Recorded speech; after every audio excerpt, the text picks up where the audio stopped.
Olá a todos, eu sou o professor Rodrigo e então vamos dar continuidade no nosso curso de lógica de programação, agora utilizando a linguagem Python, tá?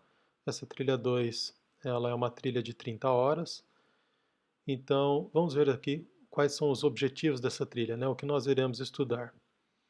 Nós iremos inicialmente compreender o porquê desenvolver a lógica de programação com a linguagem Python e como instalar, né, esse ambiente, o Python e o PyCharm no Windows, tá? Tem um vídeo separado, tá, de como fazer essa instalação, que depois você olha aí no material ou lá direto no canal do YouTube. Iremos também estudar o conceito de variáveis, tá? A importância das variáveis no Python, como declarar ela, como atribuir valor, declarar elas, né, e atribuir valores, como utilizar expressões aritméticas, né, como montar expressões aritméticas, expressão lógica, expressões lógicas, entrada e saída de dados, manipulação de strings. Depois, na sequência, nós vamos estudar aí os desvios condicionais, depois os laços de repetição, tá? Esses conceitos nós já vimos lá anteriormente no Scratch, tá? Então não é novidade, a novidade é a sintaxe, né? É como utilizar esses desvios condicionais, esses laços de repetição aqui no Python. Nós iremos entender um pouco mais a fundo como funcionam as strings, os conjuntos de dados que compreendem as listas, tuplas e dicionários, conceituar funções e também iremos ver aí algumas bibliotecas básicas do Python, tá? Algumas bibliotecas pré-instaladas, ok? Bom, e a pergunta que você pode estar se fazendo é por quê, né? Por que utilizar a linguagem Python para aprender ou para desenvolver a lógica de programação? Tá? Bom, a melhor justificativa, tá, é que a linguagem Python, além dela ser uma programação aí, uma linguagem de programação multiplataforma, tá, ou seja, ela roda em sistemas Linux, Windows, Android, né, iOS, né, no caso iPhone, iPad, macOS também, é uma linguagem muito fácil de aprender, tá? E por ela ser fácil, ela é uma das linguagens hoje mais populares, tá? Então esse é um dos motivos. É a única linguagem de programação que nós poderíamos iniciar? Não, tá? Na minha época de faculdade eu estudei a linguagem C, linguagem Clipper, Basic, tá? Mas a linguagem Python se mostrou assim no ambiente acadêmico uma linguagem de fácil aprendizado, tá? E nós vamos ver o porquê. Aqui, por exemplo, eu tenho um exemplo de três linguagens de programação que têm o mesmo objetivo aqui, que é imprimir a mensagem de olá na tela, tá? Então aqui na linguagem Python, se eu quiser imprimir olá na tela, eu simplesmente digito o comando print, ou melhor, a função print, né, porque está entre parênteses aqui, e dentro da função print a mensagem é entre parênteses, tá? Ou entre aspas simples, tá? Então, para imprimir olá na tela em Python, é só esse comandinho aqui. Se nós fôssemos fazer imprimir a mesma mensagem na linguagem C++, já a sintaxe é um pouco diferente, a sintaxe ele é um pouco diferente, tá? Então no C++ eu tenho que utilizar aqui a biblioteca padrão, a standard, esses quatro pontinhos aqui, count, que é uma função de impressão, né, que é imprimir no console, e a mensagem de olá está seguida aqui com esses sinais de, de menor, tá? E aqui também um fim de instrução, tá? Nesse caso aqui, usando o comando end, tá? Endl aqui, que seria o endline. Se fosse na linguagem Java, que é uma linguagem também muito popular, muito conhecida, né? Diversos sistemas foram desenvolvidos nessa linguagem, nós usamos aqui o comando systemout.print, tá? Ou ainda println, tá? Então system, tá? É uma biblioteca, out é uma biblioteca dentro de system e a função print, ou método print no caso aqui, né? Porque o Java é uma linguagem orientada a objetos. Então o método print dessa classe estática out aqui imprime o olá em tela, tá? Então, se você analisar aqui as três sintaxes, você vai perceber que na linguagem Python é bem mais simples de se trabalhar, tá? Essa que é a ideia. Um outro motivo também é que a linguagem Python ela é uma linguagem que nós podemos usar ela tanto compilada, tá? Por exemplo, essas linguagens aqui, a linguagem C++, a linguagem Java, elas são linguagens que o programa tem que ser compilado em linguagem de máquina, ou seja, nós temos que gerar lá o que nós chamamos de programa objeto, tá? Já no caso da linguagem Python, nós podemos utilizar o interpretador do Python e ter a resposta do programa já na hora, tá? Eu vou mostrar isso aqui depois lá no ambiente do PyCharm para você ver como é bem simples de utilizar, tá? Então não é necessário a compilação, tá? Então esse é um conceito importante aí para você entender, tá? O que é o interpretador? Tá? O interpretador é um programa de computador que executa diretamente as instruções escritas em uma linguagem de programação, no caso uma linguagem de programação de alto nível, como no caso aí o Python, né, ou JavaScript, ou qualquer outra linguagem de programação, sem a necessidade de ser previamente compilado, ou seja, né, de sofrer um processo de transformação para uma linguagem de máquina, tá?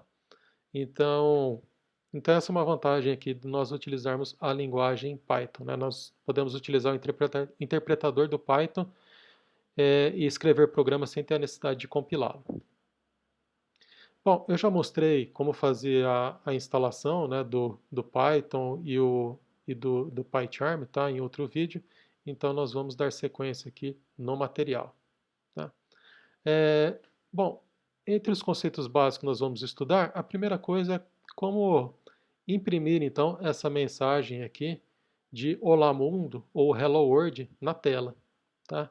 Isso normalmente é a primeira, vamos dizer assim, a primeira instrução que nós aprendemos quando estamos aprendendo uma linguagem de programação, tá? Então, lá no PyCharm, tá? Aqui eu estou usando o PyCharm no macOS, tá? Mas é a mesma versão aí do PyCharm para Windows, tá? Não tem diferença não. Então, se eu quiser imprimir a mensagem Olá, eu venho aqui então no Python console, tá? Abro essa janelinha aqui e digito o comando print Olá Mundo, tá? Ele vai imprimir a mensagem Olá Mundo, tá? Vamos voltar aqui para o slide.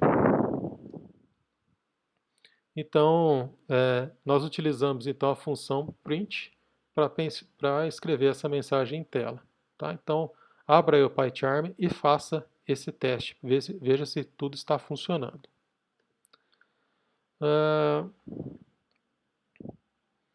Nós podemos utilizar, tá, essa função print aqui, tá, de duas maneiras, tá? Nós estamos utilizando a versão do Python 3, tá? Então ela é uma função, tá? Lá no Python na versão 2 ela não é uma função, ela é um comando normal, tá? Mas aqui no PyCharm nós podemos escrever a mensagem que está aqui dentro do parênteses, tanto entre aspas dupla, tá? Para indicar que esse conteúdo aqui é uma string, tá? String nós vamos ver mais para frente, né? O que significa isso, ou ainda entre aspas simples, tá? Então você digita aqui print Olá Mundo e Enter, tá? O efeito é o mesmo, então você pode usar tanto aspas duplas quanto aspas simples. Muito bem. Bom, um dos conceitos aí mais básicos, né, quando nós estudamos qualquer linguagem de programação, é o conceito de variáveis, tá? De forma bem sucinta, tá? De forma bem simples, tá? Mas variáveis são apenas endereços ou áreas na memória que nós reservamos para um programa, tá? E no Python você tem diversos tipos de dados, tá? Mas nesse curso nós vamos usar principalmente o tipo de dado inteiro, né? Os tipos de dado numérico, né? No caso o inteiro e o float, tá? O inteiro armazena números inteiros e o float armazena números no formato decimal. E também o tipo de dado string, tá?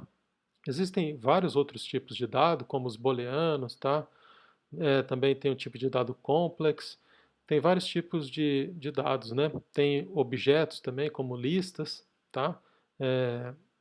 Nós temos dicionários, tuplas, tá? Tem uma infinidade, tá? Mas devido à duração do curso, nós vamos concentrar só em alguns dos poucos tipos, tá?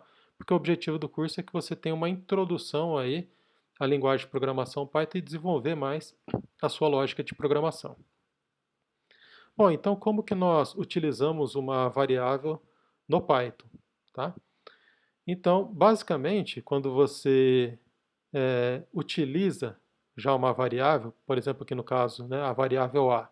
Quando eu falo a igual a 5, o interpretador do Python automaticamente já identifica que essa variável que eu estou criando é do tipo inteiro e reserva lá na memória, no caso na memória RAM, uma área de memória que permite armazenar valores do tipo inteiro, certo? Bom, vamos fazer isso aqui no PyCharm. Então eu vou declarar aqui a variável a igual a 5, por exemplo, certo? Se eu quero saber que tipo de variável é essa, eu digito aqui o comando type, tá? Ou melhor, a função type. Type a.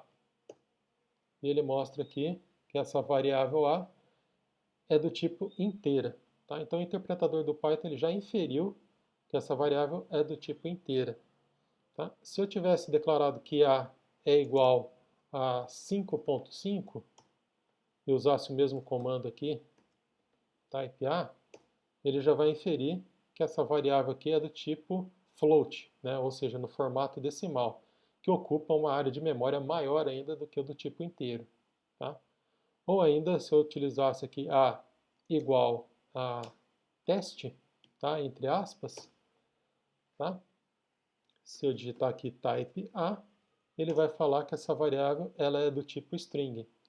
Então veja que interessante, tá? A variável, ela quando ela é atribuída um valor, declarada atribuído um valor, o interpretador do Python já entende qual é o tipo dela. Tá? Isso é bem bacana, tá? Então, então nós podemos também identificar o tipo da variável usando essa função type, ok? Aí, por exemplo, se eu declarei que a variável a ela é inteira, tá? A igual a 5, aí b é igual a 3, por exemplo. Eu posso fazer operações aí com essas variáveis, né? Por exemplo, eu posso somar o valor dessas duas variáveis, a mais b, e ele vai dar aí um resultado aí de 8, ok? Agora, se a variável b for do tipo float, vamos ver o que acontece? Tá? Vamos colocar aqui agora o valor 3.5. Eu vou executar agora a operação a mais b. Ele mostrou ali, tá? Ele já colocou o resultado como ponto flutuante também. Tá? Agora vamos declarar aqui uma variável c, que recebe aqui no caso um outro tipo de dado, né? Que é uma variável que recebe texto, por exemplo, variável c. E agora eu quero somar a mais c, o que você acha que vai acontecer? Você acha que vai haver uma soma, vai haver uma concatenação? Vamos lá? Olha lá, o Python ele dá erro. Ele está falando assim, olha, não dá para a gente somar uma variável do tipo inteiro com uma variável string, certo? Bom, as variáveis também elas podem vir de uma entrada do usuário, tá?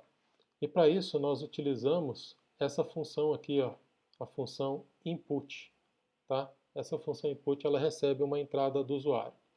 Tá? Então vamos utilizar aqui essa função input para receber uma entrada do usuário. Então para isso nós iremos utilizar uma variável, tá? Que eu estou chamando aqui de nome, que vai receber o resultado da função input, tá? E aqui na função input, ela recebe aqui como argumento uma mensagem que está entre aspas simples ou entre aspas dupla, né? Nós podemos perguntar aqui, qual o seu nome? Tá? E aí o Python já interpretou esse comando e está perguntando aí, qual o seu nome? Eu coloco aqui meu nome, Rodrigo. E esse valor Rodrigo, ele já está dentro aqui da variável nome. Quer ver? Vamos imprimir o conteúdo da variável nome. Print nome. Tá? É assim que nós utilizamos a função print para imprimir o conteúdo de uma variável. Então, Enter, ele mostrou aqui Rodrigo. Tá? Nós podemos ainda, como nós estamos utilizando o interpretador, se eu digitar aqui o nome da variável e der Enter, ele também mostra aqui o conteúdo dessa variável. Mas aí agora ele está mostrando o conteúdo entre aspas simples, porque é assim que o dado é armazenado, tá, em memória. Tá? Não exatamente assim, tá? Mas como é uma string, né, como é um conjunto de caracteres, os dados são gravados aí na variável entre aspas. Tá? Perfeito? Muito bem. Bom, e se for assim, e se a entrada do usuário for, por exemplo, um número, tá? Vamos fazer aqui então um programa utilizando essa função input, mas recebendo aí dois valores, tá? Então vamos lá. Então eu vou declarar uma variável aqui chamada num1, tá? Depois eu vou mostrar também como que é a regra para criar esses nomes de variáveis, tá? Não pode ser qualquer nome, tá? Mas depois eu falo sobre isso.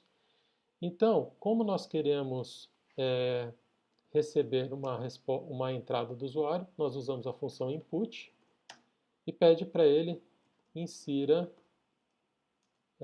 sei lá, o primeiro número. Insira o primeiro número, dois pontos. Tá? Só que o que acontece é o seguinte, se nós executarmos aqui a função input, o valor que vem, que é digitado pelo usuário, normalmente ele é um valor que é do tipo texto, tá? Desse tipo string aqui. Tá? Para a gente converter esse valor aqui string para um tipo numérico, eu tenho que converter ele. Tá? E para a gente converter, nós utilizamos então a função int aqui. Tá? Essa função aqui. Então essa função nós vamos converter então a entrada do usuário, que é texto, para um tipo de dado inteiro, tá? No caso. Então vamos lá aqui, ó. Int.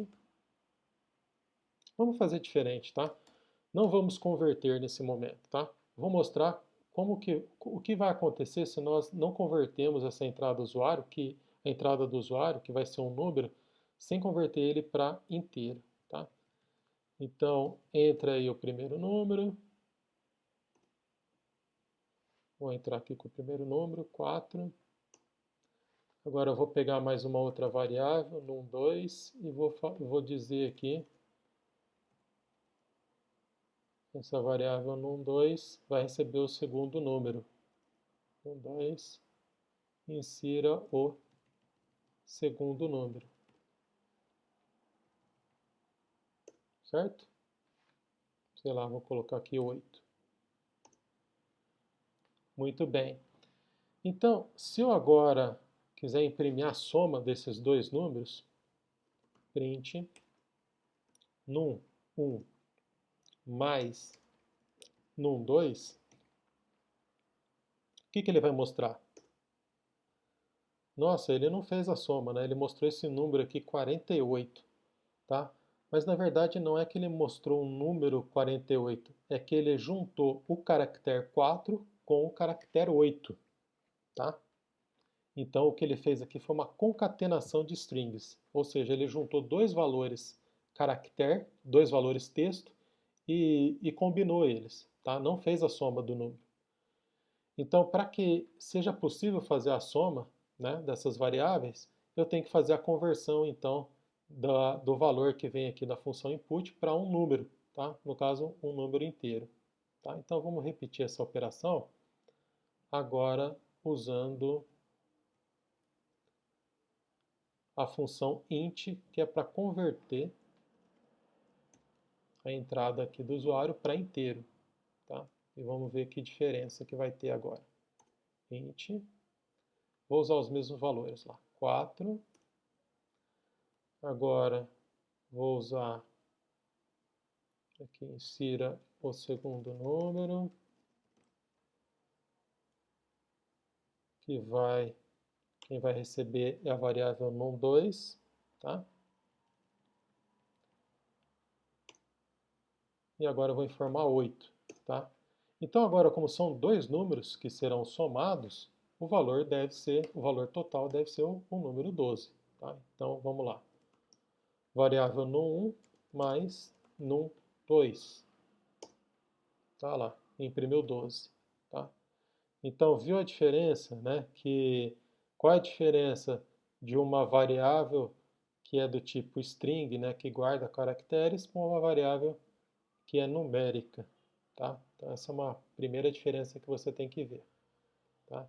Bom, nesse vídeo é só isso no momento e na sequência, nos próximos vídeos, nós vamos aprofundar mais aí esse conceito de variáveis, vamos estudar expressões aritméticas e expressões lógicas também, ok? Até lá!